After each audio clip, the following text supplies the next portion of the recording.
À l'aube de ses 71 ans, Jean-Louis Gasset prononce une phrase qui glace. « Je n'en veux à personne, mais je n'oublie rien ». Que cache réellement cet aveu? Pendant près d'un demi-siècle, il a servi le football français dans l'ombre, loyal jusqu'à l'oubli de soi. Pourquoi alors cette amertume, cette douleur sourde derrière un regard épuisé? A-t-il été trahi par ceux qu'il a le plus aidés? Et pourquoi a-t-il gardé le silence aussi longtemps? Ceux qui ont connu les coulisses de Saint-Étienne, Bordeaux ou même du PSG parlent de décisions imposées, d'ordres injustes, de fidélité brisée. Jean-Louis Gasset, cet homme discret et fidèle, aurait-il été l'un des grands sacrifiés du football moderne? Et s'il venait enfin, à 71 ans, nous dire ce que nous soupçonnions tous depuis si longtemps? Êtes-vous prêt à entendre ce que le monde du football n'a jamais voulu admettre? Le 9 décembre 1953, à Montpellier, naît un enfant dont le destin semblait déjà inscrit sur les bancs d'un stade plutôt qu'entre les lignes d'un palmarès. Jean-Louis Gasset voit le jour dans une famille où le football n'est pas un passe-temps, mais une filiation. Son père, Bernard Gasset, entraîneur emblématique du Montpellier Payade, lui transmet bien plus qu'un amour du jeu, une vision du football comme loyauté, travail, humilité. Des valeurs qui, des décennies plus tard, deviendront à la fois sa force et son talon d'Achille. Très tôt, Gasset s'inscrit dans les pas de son père. Mais contrairement à tant d'autres qui rêvent de gloire, de maillots vendus en millions et de trophées levés sous les projecteurs, il embrasse une voie plus discrète. Milieu de terrain défensif dans les années 1970, il évolue dans les clubs de sa région, Lunel, puis surtout Montpellier, sans jamais percer au niveau national. Il le reconnaîtra lui-même des années plus tard. « Je n'étais pas un grand joueur, mais j'ai toujours su lire le jeu ». Cette phrase anodine résume à elle seule le personnage. Gasset n'a jamais eu besoin d'être au centre de l'image pour en comprendre les contours. Ce qu'il voulait, c'était servir le football. Et pour cela, il fallait écouter, observer, soutenir. Il devient entraîneur adjoint à Montpellier en 1985, presque par hasard, à seulement 32 ans. C'est là qu'il rencontre les coulisses du pouvoir sportif. Là aussi qu'il découvre un monde où les décisions se prennent parfois loin du terrain. Pendant les années suivantes, il alterne entre fidélité régionale et missions ponctuelles. Ce n'est qu'au début des années 2000 que son nom commence à circuler sérieusement dans les sphères professionnelles, notamment grâce à sa collaboration croissante avec Laurent Blanc. Les deux hommes se complètent à merveille. L'un est cérébral, l'autre instinctif. L'un parle peu, l'autre manie la rhétorique avec aisance. Ensemble, ils forment une équipe redoutable qui mènera Bordeaux au titre de champion de France en 2009, puis prendra les rênes de l'équipe de France et du Paris Saint-Germain. Mais dès ses débuts, un constat s'impose. Jean-Louis Gasset est l'homme de l'ombre, celui qu'on consulte, qu'on respecte, qu'on aime, mais qu'on oublie aussi. À chaque photo officielle, il est un pas derrière. À chaque victoire, son nom n'est cité qu'en marge. Il ne s'en plaint pas encore.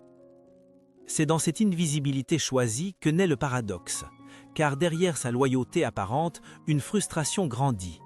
On le sollicite sans relâche, on l'utilise, parfois même on le manipule, mais on ne le reconnaît pas à sa juste valeur. Le système dans lequel il évolue, celui qu'il sert avec un dévouement absolu, semble incapable de lui rendre ce qu'il donne. Et pourtant, Gasset continue, parce que l'amour du jeu est plus fort, parce que dans son esprit, servir les autres, Blanc, les joueurs, les clubs, vaut plus que servir son propre nom. Mais à quel prix? Cette loyauté sans limite devient un piège, et ceux qui l'encerclent, à Saint-Étienne, à Bordeaux ou PSG, ne tarderont pas à l'abuser. C'est dans ce climat d'apparente tranquillité, un homme discret, compétent, respecté, que commence en réalité le glissement. Une carrière qui, loin d'être linéaire, sera rythmée par des choix douloureux, des trahisons masquées et une solitude qu'il n'osera nommer qu'au crépuscule de sa vie professionnelle. Jean-Louis Gasset, cet homme que le fan de football respecte mais n'érige jamais en légende, est sur le point de livrer un récit bien plus complexe que la simple trajectoire d'un entraîneur loyal. Ce que le public ignore encore, c'est que derrière cette façade d'homme tranquille se cache une suite de décisions politiques, de jeux de pouvoir et de silences pesants. Et le plus grand scandale, c'est peut-être qu'on ne l'ait jamais écouté. Pendant que les projecteurs se braquent sur Laurent Blanc, sur ses lunettes fumées et sa prestance de champion du monde, un autre homme, plus discret, écrit en silence les lignes tactiques de ce qui sera l'un des plus grands cycles du football français de la décennie 2000-2010. Cet homme, c'est Jean-Louis Gasset. Leur association commence réellement à Bordeaux, en 2007. Laurent Blanc, jeune entraîneur sans expérience, mais auréolé de son passé glorieux en bleu, fait appel à un homme de confiance pour l'accompagner. Il choisit Gasset, que beaucoup surnomment alors le sage du Sud. L'homme est méthodique, mesuré, pragmatique. Ensemble, ils bâtissent une équipe redoutable qui remporte la Ligue 1 en 2009 devant un Olympique de Marseille favori. Gasset n'apparaît jamais sur les couvertures de l'équipe, mais dans les vestiaires, les joueurs savent. C'est lui, le cerveau tactique. C'est lui qui parle vrai. C'est lui qu'on écoute dans les moments de doute. Quand Blanc est nommé sélectionneur de l'équipe de France en 2010, il embarque son fidèle lieutenant. La mission est complexe, redorer l'image des Bleus après le fiasco Knysna. Gasset, là encore, joue le rôle de médiateur. Il rassure les joueurs, canalise les tensions, fait le lien entre le terrain et le staff technique. Sans lui, disent certains, la reconstruction aurait été impossible. Et pourtant, à la fin de l'aventure en 2012, son nom disparaît à nouveau dans le sillage d'un Blanc critiqué. Aucun mot, aucun hommage. Mais c'est au Paris Saint-Germain, entre 2013 et 2016, que leur duo va atteindre un niveau de réussite presque insolent. 3 titres de champion consécutifs, des stars comme Zlatan Ibrahimovic, Thiago Silva, Verratti, Pastore et toujours, dans l'ombre, Jean-Louis Gasset. Sur les bancs du camp des loges, c'est lui qui ajuste les plans de jeu. Dans les couloirs, c'est lui que les joueurs viennent consulter quand le ton de Laurent Blanc se fait trop sec. On lui confie les peurs, les blessures, les doutes. Ibrahimovic, dans une interview de 2015, lâche cette phrase étrange. « Gasset ne parle pas beaucoup, mais quand il parle, tu sais que c'est vrai. » Une phrase rare, presque une bénédiction venant d'un joueur souvent ingérable. Elle en dit long sur la stature silencieuse que s'est forgé l'homme du Languedoc. Mais avec la réussite vient aussi le poison de l'oubli. Car pendant que Blanc devient le coach à la française par excellence, invité sur les plateaux et les couvertures, Gasset reste l'homme de l'ombre. Il refuse les interviews, décline les invitations, reste fidèle à sa posture, servir sans exister. Une noblesse qui, peu à peu, va se retourner contre lui. Car dans le monde du football moderne, où l'image vaut plus que la loyauté, ne pas se montrer, c'est s'effacer. À la fin de l'aventure parisienne, malgré les succès, les tensions internes poussent Blanc vers la sortie. Gasset, naturellement, part avec lui, mais dans le communiqué du club, son nom n'apparaît même pas. Une humiliation symbolique, mais révélatrice. La suite est plus incertaine. Gasset tente alors une carrière en solo. Il reprend Montpellier brièvement, puis Saint-Étienne. À chaque fois, il reconstruit, fédère, crée une dynamique positive. Mais l'étiquette du second lui colle à la peau. Dès que les résultats fléchissent, il devient le fusible idéal. On lui reproche son âge, son classicisme, son refus du bling-bling. En 2020, à Bordeaux, il tente un dernier pari. Il veut prouver qu'il peut être un grand numéro 1. Pendant quelques mois, il redonne espoir à un club en ruine, mais les dirigeants changent, les actionnaires se mêlent des affaires sportives et Gasset se retrouve une fois de plus mis aux côtés. On le consulte moins, on l'écoute à peine, on doute de sa méthode et surtout on le pousse vers la sortie, sans l'assumer. Le scandale n'est pas dans l'éclat, il est dans la répétition. 3 clubs majeurs, 3 trahisons masquées, 3 départs sans reconnaissance. À chaque fois, le même schéma. On l'encesse au départ, on le méprise à l'arrivée. Et dans ce climat d'injustice rampante, un nom revient souvent, Laurent Blanc.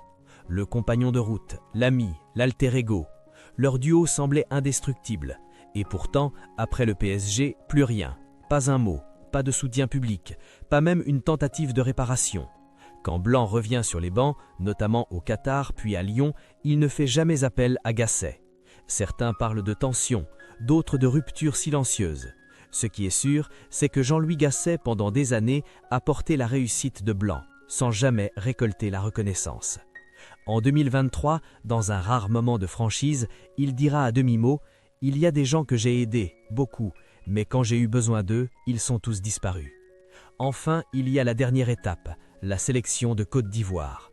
Une mission à haut risque, acceptée par défi, par amour du jeu. Mais là encore, les pièges sont nombreux. L'équipe ne tourne pas, Les critiques s'abattent. Et cette fois, ce ne sont pas seulement les journalistes qui attaquent, ce sont les supporters, les anciens joueurs, les dirigeants. On l'accuse de favoritisme, de manque de rigueur, de frilosité. Gasset, affaibli, se replie sur lui-même. Lors de la conférence d'après-match, après une défaite cuisante, il murmure « Je me suis trompé, j'ai cru que le football m'aimait encore ». Cette phrase simple et dérichante résume tout. Jean-Louis Gasset n'a jamais été pris dans un scandale explosif, non. Le scandale, c'est son effacement progressif, son sacrifice, sa loyauté piétinée par un système qui ne récompense pas les discrets, mais les bruyants, les calculateurs, les manipulateurs. Et c'est pour cela que lorsqu'il finit par dire « je n'oublie rien », ce n'est pas une menace, c'est une confession, le cri silencieux de tous ceux que le football a aimés, avant de les jeter. À 71 ans, Jean-Louis Gasset ne ressemble plus à l'entraîneur fringant d'hier. Le regard est plus lourd, les gestes plus lents. Mais c'est surtout dans sa voix que l'on entend la lassitude. Une fatigue profonde, qui ne vient pas des années passées sur le banc, mais des coups portés en silence, des déceptions encaissées sans réplique. Il n'a pas été brisé par le jeu, mais par les hommes autour du jeu. Après son départ douloureux de Bordeaux, il avait pourtant juré de ne plus reprendre de poste. « C'est fini », avait-il confié à ses proches. Mais le football est une drogue douce, surtout pour ceux qui l'ont tant aimé. Alors, quand l'opportunité d'entraîner la sélection de Côte d'Ivoire s'est présentée, il a dit oui. Un dernier défi, une ultime chance de prouver qu'il pouvait être autre chose qu'un second. Mais très vite, l'illusion se dissipe. Le contexte est miné, pression populaire, luttes internes au sein de la fédération, instabilité politique. Gasset se retrouve dans un environnement où ses méthodes, rigueur, discrétion, stabilité, ne suffisent plus.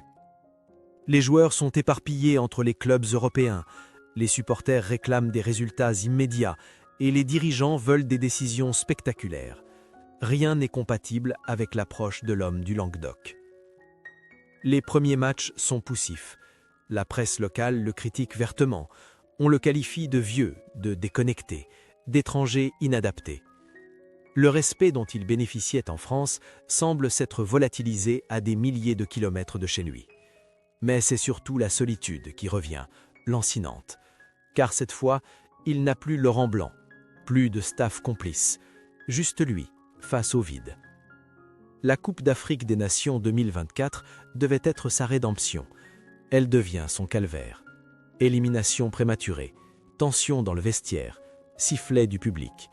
Et puis, la démission, sèche, annoncée dans un silence glaçant. Pas de conférence émotive, pas d'adieu en grande pompe, juste un communiqué lapidaire et une porte qui se referme. Ce n'est pourtant pas la première fois que Jean-Louis Gasset sort par la petite porte, mais cette fois, elle semble s'être refermée pour de bon.